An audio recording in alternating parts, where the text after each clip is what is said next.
ایک بھائی نے کہا کہ جماعت میں جب ہم امام کے پیچھے نماز پڑھ رہے ہوں تو کیا ہمیں الحمد پڑھنی ہوگی؟ خصوصاً کہتے ہیں فجر میں لوگ کہتے ہیں کہ پڑھنی ہے، ضروری ہے۔ دیکھیں ایسا بالکل بھی نہیں ہے۔ ہمارے نزدیک یہ حدیث بالکل صحیح اور اسی پر عمل ہے کہ قراءۃ الامامی قراءۃ لہو، امام کی قراءت مقتدی کے لیے بھی قراءت ہے۔ اور یہ جو کہا جاتا ہے کہ لا صلاۃ الا بفاتحۃ الکتاب، حدیث ہے کہ سورہ فاتحہ کے بغیر نماز نہیں، اس سے مراد ذات نماز کی نفی نہیں، کمال نماز کی نفی ہے۔ جیسے نبی کریم نے فرمایا لا ایمان لمن لا امانت لا، بالکل اسی ترکیب کے اوپر یہ بھی ہے، جو امانت دار نہیں اس کا ایمان نہیں۔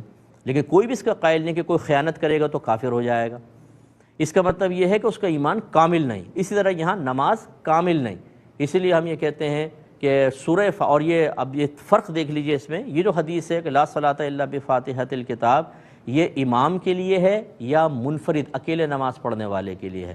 اور جماعت کے لیے یہ ہے قراءۃ الامامی قراءۃ لہو۔ اس کا مطلب ہر چیز اپنی جگہ سیٹ ہو گئی۔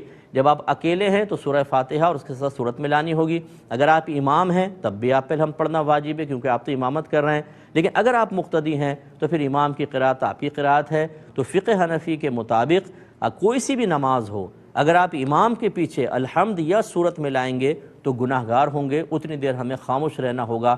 اگر جہری نماز ہے قراءت سنیں، سری نماز ہے اتنی دیر بس آپ خاموش رہیں، پڑھنا کچھ نہیں ہوتا ورنہ گناہ گار ہوں گے۔